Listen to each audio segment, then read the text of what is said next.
Hello and welcome to the channel. Today we are here with Blue Lagoon Marine to have a look at this 2007 Prestige 30s. This is a really nice boat. It's a great family boat. It's quite beamy, I have to say, so it gives you a lot of sort of cockpit space. There's the foredeck. You can see already that we've got the sunroof open. So let's go and have a look on board. Starts with quite a nice little step round the corner here onto a very deep and quite well protected bathing platform, which is really neat. Obviously you've got the conventional cleats as you would expect it. And over here we have boarding ladder or swim platform ladder, so you can get yourself in and out of the water when you've had a swim. Fuel filler over here, and I suspect might be another one on the other side. Deck shower so you can wash yourself off after you've had a swim. And there is the cockpit space. So you can see it's a really open, light and airy boat. Very sociable, great for socialising.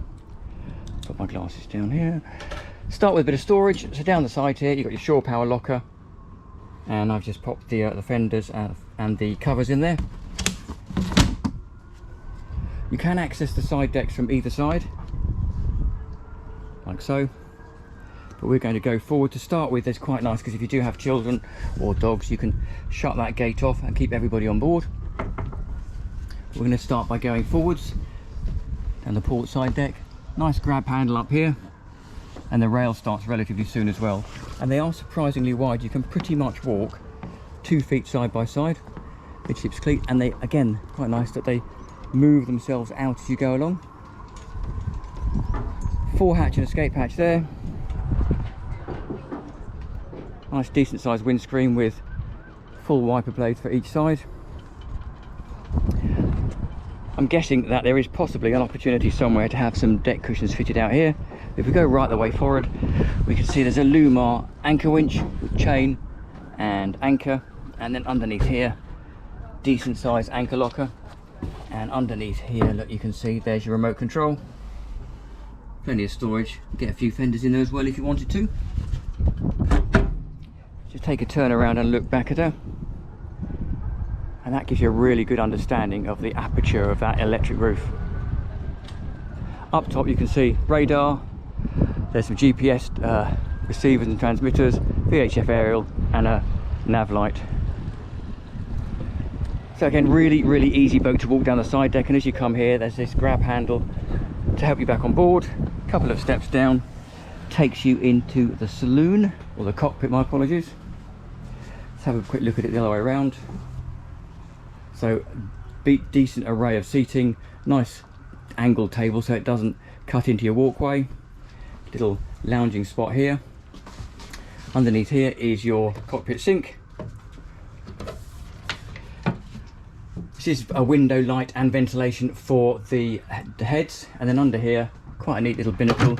You've got a little bit of storage to chuck some bits and pieces in. Keep them out of the way, stop them blowing away when you're at sea. Nice big aperture to down below, but we'll have a look here first, because tucked under the helm seat you've got a fridge. Helm seat here, obviously. Just quickly moving over here to start with. Under here is quite a neat little armrest, but in there you've got a fire extinguisher and your fuel shut-offs. So if you have a problem, you can pull those levers up and they shut the fuel off. And down here, well, you can see this on this camera angle, but there's a little peg that slides out, that drops down, and you have then got the fire extinguisher, so you can pull those levers out and it sets off the fire extinguishers in the engine bay. But also this step is quite neat, because when you have got the roof open, as we have today, you can stand on that step, hand on the wheel, and this is my eye line, so really good eye line. You can even actually, if you're a bit taller, you'd have a better eye line. Obviously if the weather's not quite so good and you haven't got the roof open, you would then drop that back down, put the peg back in, and sit yourself down at the helm. There's a little footrest down there as well to keep your feet on, which is nice, and then you'd be looking out through the windscreen. So switches as you'd expect here, a couple of cup holders, tri data here, analog engine gauges, original Raymarine C80. I would imagine that does the radar and the GPS. Matching engine gauges over here for the starboard engine, and a Raymarine VHF radio. EVC engine controller, which is quite nice actually. Rudder indicator, so that gives you an indication of where the engines are pointing. Bow thruster, and twin engine controls with the trim controllers for the outdrives fitted onto the controllers there, which is quite handy. And not to forget the old-fashioned compass, good old-fashioned Plasmo binnacle compass in there. So if I take a step back, large door, as you can see, slides across here to gain access, but also allows light into the cabin even when it's shut. And again, you can see there's a big glass panel up here which we'll look at when we go down below. A few steps in takes you into the fore cabin. Now normally you can get a table that sits in there, but at the moment it's just open, and you can get an idea of the beam of the boat now. So let's go and have a look down below. It's quite nice actually that it's not carpet down here. It's this sort of synthetic teak, which is rather pleasant. Lots and lots of light and space. So now you can see that window that we looked at. There's a curtain here. So this curtain runs across a track in here to close this section off, because the same table, as you would normally expect, converts this into a very, very large double berth. Ventilation from 2 opening port lights on either side, and that 4-hatch window that we looked at from outside, and then that has blinds as well, so you can close it off at night. Really stylish actually. Lights, I imagine they're the customers, so I don't know whether they would come with the boat. And again, as you would probably suspect, there's a big storage bins under all 3 of these cushions and seat sections. Bit of storage up here for TV, I would suspect, and then in here you have your electrics cupboard, bit of extra storage, and then you've got your trips and controllers and relays for the battery system. If I sit myself down here, well, underneath the floor you have the batteries and the relays for the bow thruster, but it just gives you an idea again of the size, space and the lightness inside this boat. So bear in mind this is a circa 30-foot boat. So on the port side we have the galley,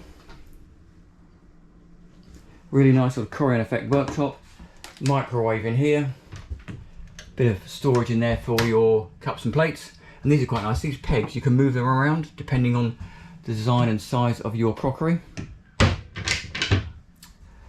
Another opening port light there. Let's see how well I can do this with one hand. Lovely clean stainless steel sink, married to a mixer tap, and then under here we have a double burner gas hob. One steps. Down here, conventional fridge. Decent size though actually, having said that. That's a bigger than usual fridge, and also it's got a nice ice box in there.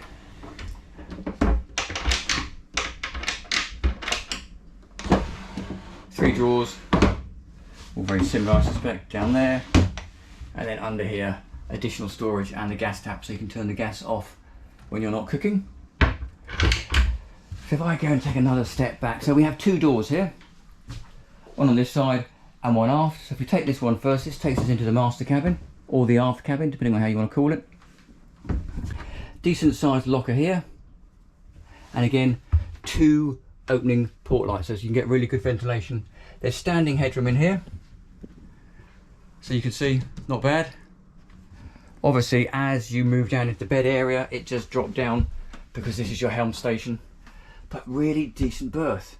Here you can see is the table for the saloon, and there are the infill sections that would make up the saloon dinette bed, and there are the cushions to go with it. But that's a really decent sized bed. Somewhere here to sit yourself down when you're getting dressed and undressed. But yeah, decent size. A little bit of storage running around the back there.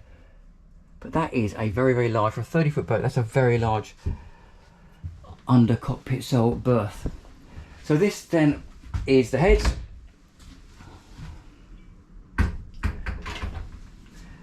So stainless sink, again window for ventilation, mixer tap which obviously doubles as a shower as well. It's very standard Jabsco pump action loo, But the way they've blended the GRP with the wood effect is actually really nice.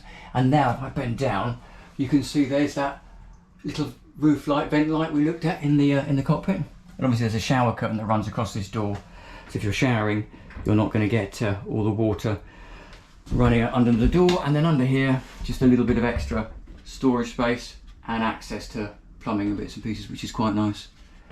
You'd be amazed how many manufacturers like to hide that off. It looks great, but sometimes trying to find a back of a pipe or whatever can be a bit tricky. So there you go. That is the saloon. So last thing to do is go and have a quick peek at the engine bay. Now again, this is really quite well designed. This entire section here, excluding my glasses which I will move, lifts up as a single piece. So you don't have to take all the cushions off, you don't have to remove the table. Really clever. There's a little catch down here. Let's just shut this door here. Turn myself round. This cover here lifts up. You can lock it if you want to. See, because it's on a massive gas ram. Lift it up. There you go, once it's locked in. To start with, vast amount of storage space down here. Plenty of room to get a dinghy. Couple of paddle boards I suspect as well, and some spare covers and bits and pieces. Into the engine bay itself, and there is a couple of Volvo Penta D3 190s. Well actually, do you know what, really good access. I mean, I wouldn't suggest you could get standing headroom, but you could certainly get in there. The technician or yourself can get around to do all the daily checks that you need to do. There you go. And again, nice and tidy. But what are two things really? Loads and loads of storage space on this boat, loads of lockers, really nice and beamy, and I do like an engine bay that is easy to get into. So let's just drop that down. Mind your toes as you do it. Lock it up. Cover down. And there you go. So that is a Jeanneau Prestige 30. Hope you've enjoyed the video. Do please like and subscribe, and I look forward to seeing you next time round. Thanks for watching.